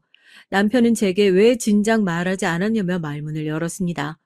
전 섬찟했지만 그 말에서 짐작할 수 있었죠. 남편이 어떤 루트를 통해 알게 됐다는 걸요.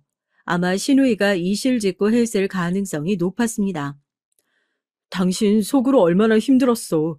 그리고 나한텐 왜 숨겼던 거야? 당신 동생한테 그런 일 있었다는 거 내가 다 알고 있었는데 나는 내 동생이 그런 짓을 했을 거라곤 생각도 못했어. 동생이 말하지 말래서 말할 수 없었어. 당신은 어떻게 알게 된 거야? 남편은 신우가 먼저 자기에게 얘기를 꺼냈다고 하면서 제게도 퍽 미안해 하더군요. 조만간 신우이에게서 연락이 갈 거라고 했고요. 전 솔직히 신우이를 만나는 것 자체가 꺼려졌지만 제게 미안하다는 말이 담긴 연락을 뿌리치는 건 힘들었어요.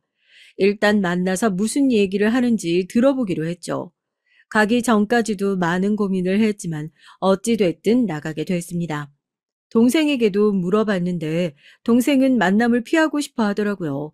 그래서 저 혼자 긴장된 마음으로 약속 장소인 커피숍으로 향했죠.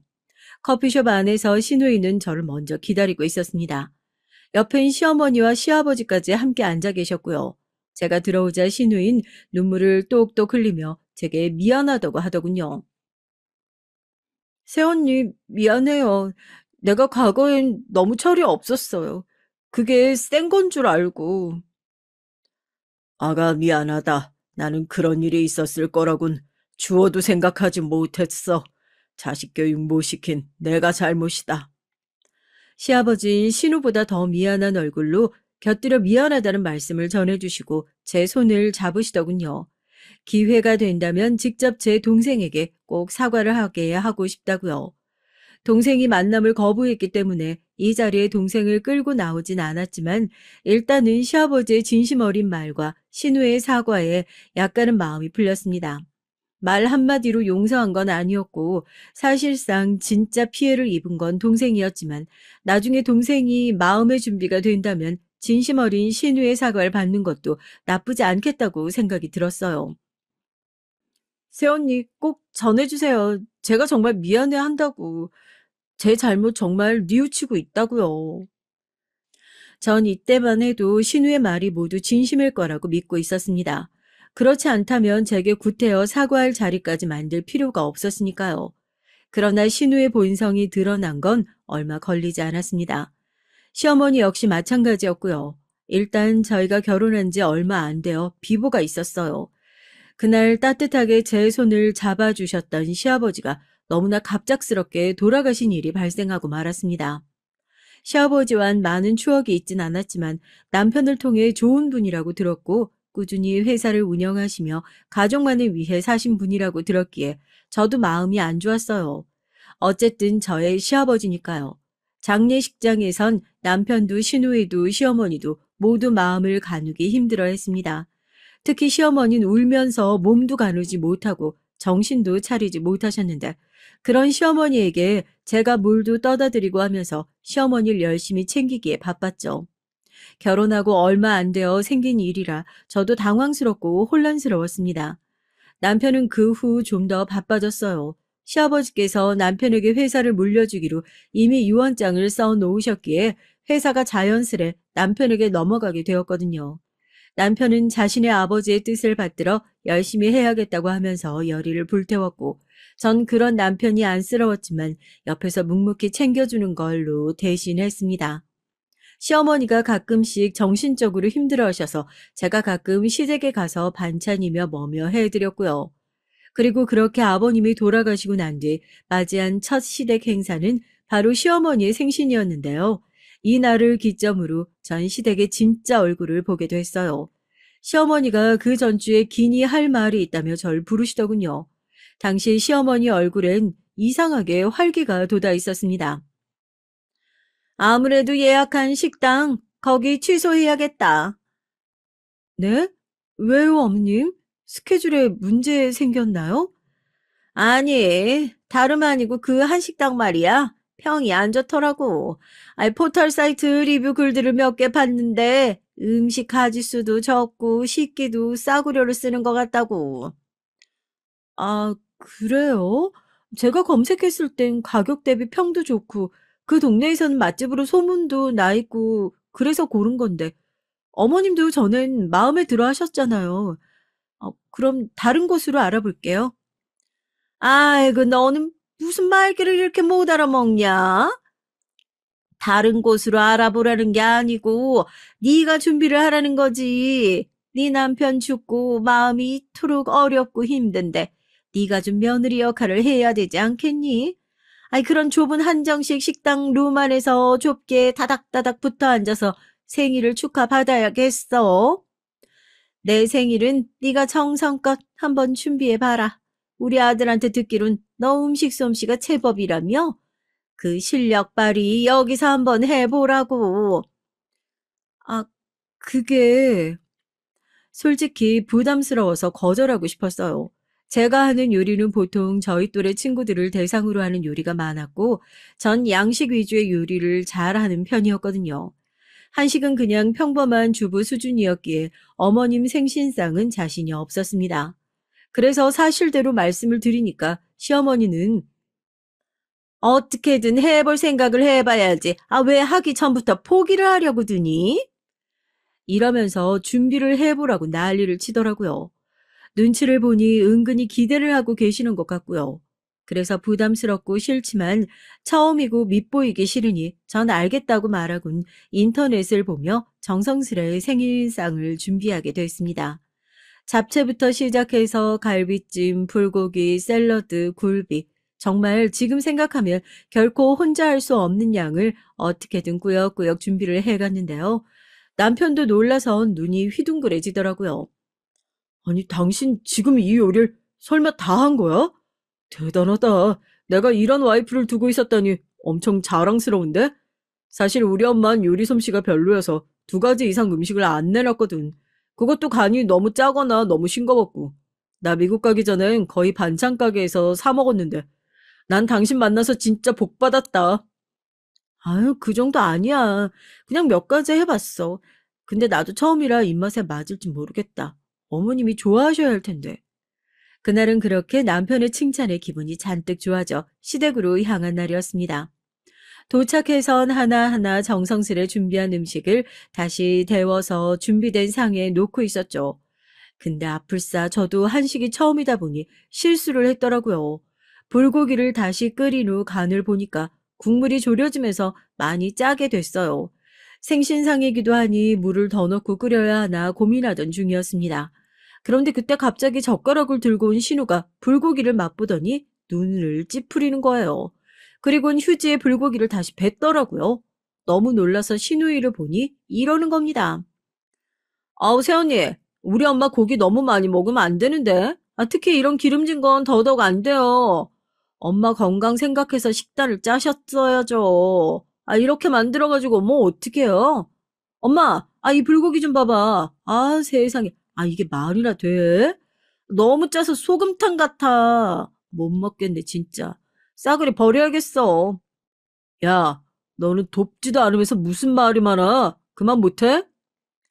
남편의 말에 신우는 입을 다물었지만 전 상당히 충격적이었어요.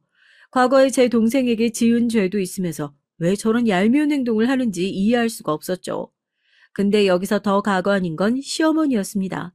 신우의 말에 캥기지 않는 얼굴로 불고기를 맛보시더니 저보고 잠깐 안방으로 들어오라고 하더라고요. 시어머니는 절 안방에 앉히자마자 대뜸 요리 시간이 얼마나 걸렸는지 묻는 겁니다. 저 그래도 하루 꼬박 한 것 같은데요. 고기 같은 건 미리 재워놔야 하니까 그 전날부터 했고요.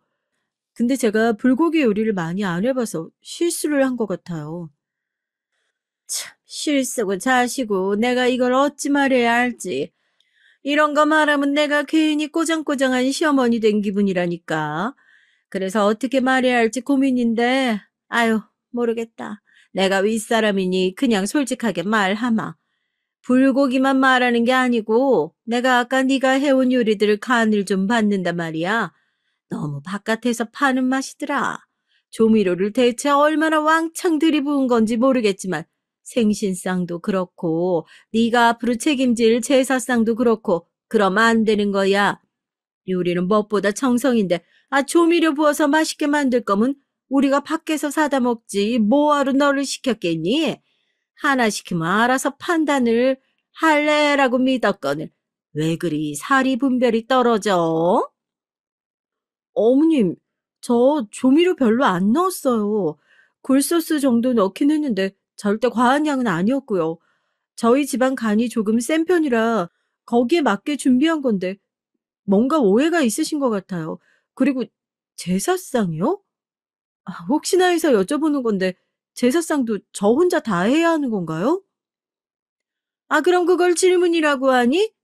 당연히 며느라가 네 혼자 다 해야지. 원래 제사는 여자들이 준비하는 거야. 근데 말이다. 너 혹여나 해서 말인데 우리 딸이 과거에 실수 좀 했던 거 가지고 원한 품고 복수하려는 거니? 네? 전 너무 놀라 반문했어요. 시어머니는 제가 불고기 요리를 그렇게 만들어 온 것부터 일부러 자기 딸에게 복수를 하기 위해 그랬다고 생각하더군요. 맹세코 전 아니었습니다. 그럴 의도로 생신상을 준비했다면 그건 너무 치사한 짓이었으니까요. 근데 시어머니는 실수를 그런 식으로 치부하며 제가 생각지도 못한 부분을 공격하기 시작했어요. 생신날 미리 생신 축하 문자를 보내지 않았던 것부터 시작해서 제가 일하느라 전화를 못 받은 걸 두고 일부러 안 받았다고 여기더라고요.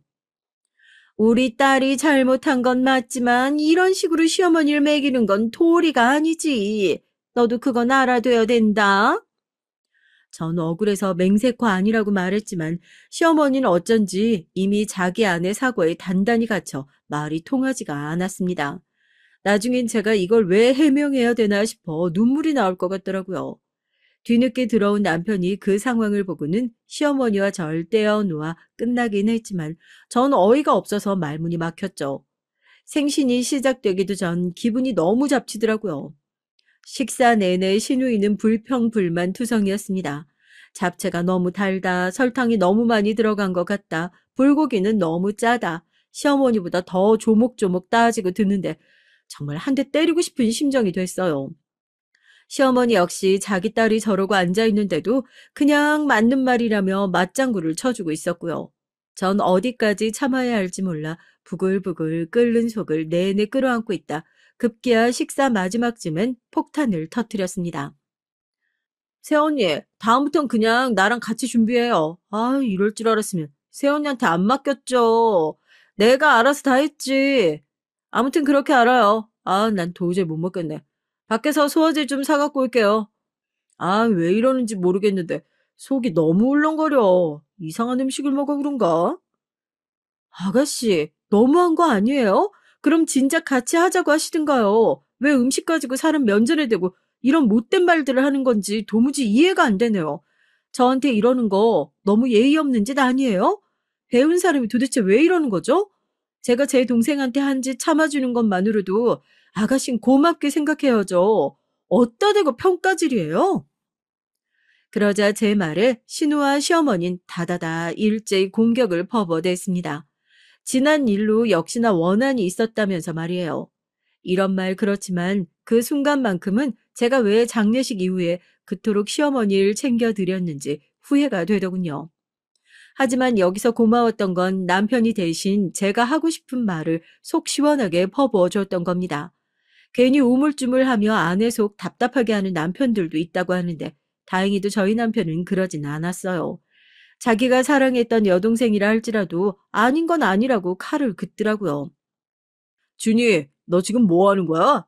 네 새언니가 정성껏 차려줬음 고맙게 생각하고 먹어야지. 아까부터 계속 이러쿵저러쿵 하더니 뭐가 어쩌고 어째? 이게 무슨 버르장머리냔 말이야. 너 아버지 있을 땐 무서워서 돈 때문에 미안한 척하다가 지금 오니까 태도가 달라진 거야? 신우이는 남편의 말에 대들려고 했지만 남편은 과거 네가 저지른 일을 제대로 반성하고 있냔 말을 던지며 신우를 꼼짝 못하게 했어요. 저 역시 그때 알 수 있었습니다. 신우가 왜 일이 변한 건지 말이에요. 시아버지가 지닌 돈의 위력에 억지로 사과를 낳았던 것이었고 처음부터 사과는 본심이 아니었던 것을요. 솔직히 내가 뭘 그렇게 잘못했어? 어렸을 땐 다 실수하는 거지. 내가 왜 죽을 죄 지은 사람처럼 행동해야 되는데. 여보, 내가 미안하다. 내가 면목이 없다. 괜찮아. 일단 집에 가자. 여기 너무 어수선하다. 오빠, 어이없다. 난 그냥 솔직하게 말한 건데 왜 세훈이 편만 드는 거야? 오빤 내 가족이잖아. 결혼했다고 배신하는 거야? 조용히 못해? 여기서 한마디만 더 해봐. 네 카드고 뭐고 다 정지할 줄 알아. 남편의 불호령이 세지자 그제서야 신우는 조용해졌습니다. 남편이 당시 신우가 한국에 들어온 뒤 마땅히 직업 없이 놀고 있자 카드를 주면서 생활비를 다 대주고 있었거든요. 시어머니 역시 가만히 남편의 눈치를 보고 있더라고요. 전 남편이 나서 정리를 해준 게 무척 고마웠습니다. 사실 내가 왜 이런 헛수고를 했나 싶어서 후회가 막심하던 와중이었는데 가뜩이나 제 동생을 끔찍한 상태로 만든 가해자인 신우가 너무 믿고 증오스러웠는데 신우에 대한 감정이 터져나가기 직전 남편의 대처가 참으로 고마웠어요. 그런데 다음날 신우로부터 전화가 왔습니다. 저희 회사 앞 카페에서 만나자는 연락이었어요. 세훈이 한번 봐요. 오빠가 완전 열받아서 지금 내 카드 정지한다 어쩐다 하는데 난 우리 오빠 경제적인 도움 아니면 내 라이프 스타일 망가진단 말이에요. 제가 왜 그래야 되죠? 아가씨 일은 아가씨가 알아서 해결하세요. 뭐예요? 아, 진짜. 막 가자는 거야? 뭐야? 아, 그럼 세연이가 오빠한테 잘 좀 말해주든가요. 내가 사과했다고, 언니가 받아줬다, 뭐 이런 식으로요. 아, 가족인데 그것도 못 해줘요? 지금 내 상황 심각하단 말이에요. 오늘 백화점에 내가 탐내던 백 들어왔는데 그거 못 사게 생겼다고요. 백이요? 아, 굉장히 심각한 상황이네요. 그 정도 심각한 상황이면 아가씨가 오빠한테 무릎 꿇고 용서 비셔야겠어요. 전 도와줄 생각이 일체 없거든요. 그리고 가족은 누가 가족이에요? 저한테 그렇게 예의 없게 말하고도 내가 아무 일 없는 것처럼 받아줄 줄 알았어요? 아가씨는 사과하는 법부터 배우세요. 그딴 식으로 사과하면 받아줄 사람 세상 천지에 아무도 없으니까. 솔직히 마음속에서 도라이라고 말하고 싶은 걸 굳게 참은 것 같습니다. 온갖 육두문자 섞인 욕이 남발할 것 같은데 남편 얼굴 생각해서 간신히 참아 넘겼죠. 그 뒤에도 신우는 뱀처럼 강교하게 계속 문자를 보내왔지만 전 일부러 보지 않았어요. 애 같았는지 나중에는 한밤중에 저희 집 문까지 두드리는 걸 남편이 쫓아냈죠. 참 기가 막히죠. 저도 이런 일을 겪으면서 정말 기가 막혔습니다. 아, 신우에 대해서 나중에 듣게 됐지만 신우가 남편 포함해 시댁 가족을 모두 속였더라고요. 신우가 외국에 살면서 회사에 취직했다고 말했지만 그건 알고 보니 거짓말이었고 그 대신 이상한 클럽 같은 곳만 다니다 외국인을 노리는 어떤 꽃뱀 같은 논팽이를 만나서 돈을 다 주는 바람에 탈탈 털리고 한국으로 오게 된 것이었습니다. 한마디로 신우는 외국의 대학교만 간신히 졸업했을 뿐 그 이후는 철저히 나태한 삶을 살아온 거예요. 그러면서도 신우는 아직도 제 남편의 재력에 기대어 살고 싶어 했고 그걸 자기 재력이라 생각하며 돈 없는 사람들은 함부로 대하는 갑질도 종종 해댔죠. 괜히 아파트 경비원 아저씨에게 시비를 건다거나 하는 식으로요. 아저씨, 여기 눈이 이렇게 쌓였는데 똑바로 못 쓸어요? 나 여기서 엎어지면 아저씨가 책임질 거냐고요. 돈도 없으면서 진짜. 제가 차를 끌고 시댁에 들어가기 위해 경비실을 통과하면서 신우가 경비 아저씨에게 해코지하는 걸 본 적이 한두 번이 아니었어요. 전 신우의 인성 문제가 너무 심각하다고 생각해서 그런 것들을 남편에게 그대로 다 말해버렸고요. 남편은 신우가 인간 되려면 한참 멀었다며 생활비를 영원히 끊어야겠다고 단단히 마음을 먹더라고요. 근데 그러던 어느 날 신우가 전략을 바꾸기로 했는지 가족이 다 모인 자리에서 갑작스러운 선언을 하더군요. 사업을 할 테니 돈을 빌려달라고요. 신우가 생각한 것이 바로 카페 사업이었습니다. 한국에 오면 아르바이트생을 고용해 카페를 운영하고 자기는 스포츠카를 타고 남자들을 만나며 놀러 다니는 생활을 꿈꿨나 봐요. 당연히 남편이 안 된다고 하자 애걸을 하더군요. 오빠, 아, 내가 잘못했다고. 앞으로 세훈이한테 함부로 안 굴게. 안 그럼 되잖아. 백날 첫날 거짓부렁이 누려놓을 거면 안 하느니만 못해. 그런데 이 자리에 있던 시어머니가 조용히 남편의 말을 듣다 신우이에게 한 번 더 기회를 달라고 하더군요. 그러면서 신우가 사업이 아닌 다른 노선을 선택할 거니 준비할 수 있는 지원금을 달라고 하더라고요. 물론 시어머니에게도 돈이 없었던 건 아니었습니다. 근데 이상하게 그날 그런 말씀을 하시더라고요. 얘야, 네 동생이 저렇게까지 하는데 좀 봐줘. 얘 교사 해본다고 지금 준비 시작했어. 네가 전에 제대로 된 직업부터 갖추라고 했잖아. 그래서 교사 준비해보겠대. 아이 좀 늦은 나이긴 하지만 머리가 원체 똑똑하니 뭘 하든 될 애다. 교사? 정말이야? 너 정말로 준비 시작했어? 어. 나 어렸을 때부터 학교 선생님 되는 게 꿈이었잖아. 내 영어 실력 살려서 영어 선생님 하고 싶어. 잘할 수 있을 것 같아. 나 한 번만 믿어줘. 이제 때 안 쓰고 손 최대한 안 벌리고 살게. 오빠가 카페 사업 지원 못 해주면 그거 하려고 했어. 충격적이었습니다. 신우인 늦은 나이에 교사가 되겠다며 자기가 아는 인맥 중 사립고등학교를 운영하는 지인이 있는데 자격증을 따서 그곳에 교사를 선발하는 채용시험에 응시해 합격하겠다고 기세 좋게 말하더군요. 나 알다시피 머리 하나 기똥차게 좋았잖아. 내가 공부 안 해도 중학교부터 성적은 무진장 좋았다니까. 나 그 일만 아니었어도 여기 한국에 있었으면 분명히 서울대 갔다. 전 이때 순간적으로 움찔하고 말았습니다. 신우가 대놓고 그의 일이라고 말한 건 제 동생을 가리켜 한 말이었으니까요. 열받은 제가 신우이를 노려봤지만 신우는 제 눈길을 은근슬쩍 피하더군요. 남편을 어쨌든 저와 상의해보고 결정하겠다고 했어요. 남편은 정말 제가 원하지 않으면 지원금을 일체 주지 않겠다고 했고요. 과거 제 동생과 관련한 일도 있고 하니 제가 동하지 않으면 줄 이유가 없다고요. 처음에 전 동생이 생각나 신우를 돕지 말라고 말했지만 시간이 갈수록 마음이 달라지더군요.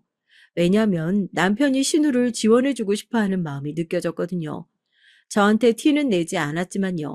그리고 신우가 정말 그 시험을 통과할 수 있을지, 저도 교사가 될 수 있을지 궁금하더라고요.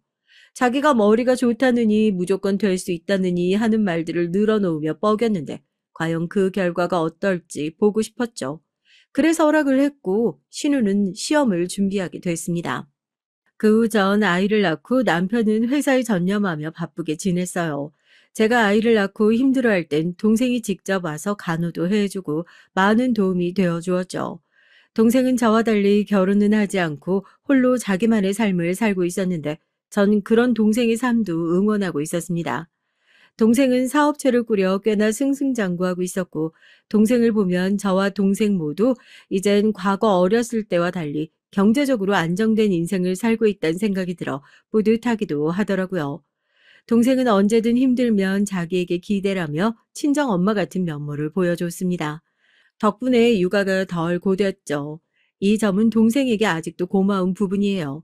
그리고 전 동생과 얘기할 때 일부러라도 절대 신우 얘기를 꺼내지 않았는데요. 동생에게 아직 상처로 남아있을 것 같아서였어요. 근데 어느 날 동생이 그러더군요. 언니, 나 이제 괜찮아. 뭐가? 나 이제 걔한테 더 이상 악감정 없어. 그렇다고 굳이 만나고 싶지도 않지만 이제 언니 가족이 되기도 했고 시간도 많이 흘렀으니까 더 이상 미워하고 싶지 않아. 동생은 미워하는데 시간을 낭비하고 싶지 않다며 꽤나 성숙한 말을 남겼어요. 전 그 말에 괜히 울컥해서 동생을 껴안고 엉엉 울었고요. 그리고 놀랍게도 신우이는 오랜 기간이 걸렸지만 정말 교사가 됐습니다. 사립고등학교 교사였는데 합격 후 얼마나 떵떵거리던지 우스울 정도였죠. 시어머니는 딸의 교사 임용 소식이 기쁘셨는지 바로 축하 파티를 열자고 하더군요. 이날 남편이 출장에 있어 참석을 못한다고 하고 저도 아이 등 하원 문제 때문에 참석해야 하나 말아야 하나 고민했는데 시어머니는 당연히 와야 되는 거 아니냐며 소리를 지르더라고요. 예, 네 신우한테 좋은 일이 있다는데 왜 못 온다는 거야? 당장 못 나와? 어디 네 신우를 물러보고 있어? 아님 나를 물러보는 거냐? 네가 그럴 주제나 군번이 된다고 생각해? 내 아들 등에 업혀 사는 주제에 얼른 튀어와. 욕이 치밀었지만 여기서 더 큰 갈등 만들기 싫어 아이를 데리고 일단은 울며 겨자 먹기로 시댁으로 향했어요. 가니까 상황은 역시 신우의 자축과 그런 신우이를 어화둥둥 해주는 시어머니의 대화가 이어지고 있었습니다. 내 딸이 이렇게나 대단한 일을 했다. 아이고, 이 장한 것. 나는 네가 교사가 될 줄 알았어. 그러니까 엄마, 내가 생각해도 나 진짜 대박인 것 같아. 그나저나 나 학교 가서 남자 교사들한테 인기 너무 많으면 어떡하지? 아이고, 그 중에 한 명 낚아채서 결혼해도 좋겠네. 저는 꿔다 놓은 보릿자루처럼 가만히 아무 반응이 없이 듣고 있었어요. 근데 그날부터 이 일이 터지고 말았습니다. 신우는 자신이 선생도 됐고 직업도 가졌으니 뭐라도 된 줄 알았나 봐요. 제게 사과를 깎아와라, 설거지를 해라 일일이 시키려고 들더라고요. 첫날은 참았습니다. 하지만 그날 이후로 계속해서 명령을 하더군요. 집에 코트를 놓고 왔다며 시댁에 들려서 학교로 갖다 달라느니 하는 별의별 가짜는 요구들 말이에요. 남편에게 말할 수도 있었지만 남편이 당시 회사에서 큰 스트레스를 받고 있었기에 말하지 않았어요. 대신 제 선에서 처리하기 위해 못하겠다고 말했죠. 아가씨, 사람 부려먹는 것도 정도 것이지. 이 정도 했으면 그만하세요. 어디서 유세를 떨고 난리예요? 그만하세요. 아가씨가 교사 됐으면 된 거지. 왜 저한테 이런 일을 시키고 학교로 오라고 하세요? 진짜 가짜네. 새언니, 좋게 말하니까 사람 말이 말처럼 안 들리죠? 언니 동생 꼴 나고 싶어요? 그러기 싫으면 좋은 말 할 때 알아서 하시죠. 뭐, 뭐라고? 이런. 정 그만 손을 올려 신우의 뺨을 치고 말았습니다. 그 순간은 신우고 뭐고 눈앞에 보이는 게 없더군요. 저만 들먹였다면 참았을 거예요. 근데 제 동생의 과거를 들먹이는 순간 화가 폭발하고 말았습니다. 신우인 제게 맞은 뺨이 분한지 한동안 씩씩거리다가 자기도 제 뺨을 날리더군요. 신우는 그 와중에도 막말을 일삼았습니다. 제 동생을 찾아가 또 짓밟아줄 거라느니 하는 위협적인 말을 해댔어요. 다음날 전 바로 신우의 학교를 찾아갔습니다. 직접 제작한 1인용 피켓을 들고서요. 학폭 선생 웬 말이냐, 당장 물러가라. 저는 구호를 외치며 계속 교문 앞에 서 있었습니다. 제가 피켓을 들고 서 있자 학교 경비원 분께서 저를 내쫓으려 했지만 이미 시선은 집중된 뒤였어요. 학생들은 저마다 핸드폰을 들고 저를 찍었고 전 피켓이 더 잘 보이도록 앞으로 손을 내밀었습니다. 여기서 끝나지 않았어요. 어떤 학생이 지나가는 질문으로 학폭 선생이 누구를 가르치냐고 하는 말에 전 신우의 이름을 댔죠. 학생들의 입소문이 얼마나 빠른진 잘 알고 있었습니다. 그러길 바라는 마음으로 결과를 기다렸고요. 그 뒤 얼마 후 마음카페에 이런 글이 올라오더군요. 진미고등학교 김희은 영어 선생님 학창시절에 사람 패고 다녔다는 소문이 있던데 사실이에요? 라는. 저는 사실이라며 댓글을 달았고 맘카페의 위력은 대단했어요. 그 글이 맘카페에서 게시글 1위를 차지하자 신우는 쫓아내야 할 대상 1호가 되었더군요. 드디어 학교에서 신우를 쫓아내기로 했다는 결정이 들려오던 날 전 환호했습니다. 이제야 제 한을 푸는 기분이었어요. 동생에게 제가 한 일에 대해 솔직하게 말하는 일이 남아있긴 했지만요. 의외로 동생은 생각보다 덤덤했습니다. 그저 제 얘기를 조용한 표정으로 듣더니 저를 꼭 껴안아주더군요. 고마워 언니. 나한테 언니가 있어서 다행이야. 동생은 이 말을 해줬고 덕분에 제 마음도 편안해졌습니다. 물론 시어머니는 난리가 났죠. 저를 찾아와 무릎 꿇고 빌더라고요. 제발 학교로 찾아가. 아니라고. 그거 거짓말이었다고 말해달라고요. 하지만 제가 왜 들어주나요?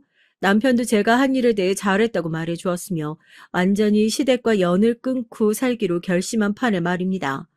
그리고 최근에서야 시어머니에게도 나름의 속 사정이 있었다는 걸 알게 됐는데요. 어쩌다 지인 소개로 도박판에 빠져서 큰 돈을 탕진하고 다니셨더군요. 그래서 신우이 지원금도 대주지 못하고 있었던 것이고요. 이상하다 생각은 했지만 도박판의 규모가 커지니 백수가 된 신우도 시모도 모두 길바닥에 나앉을 처지라고 해요. 불쌍하다는 생각은 들지만 인간도 아닌 것들 더 이상 상대하지 않으렵니다.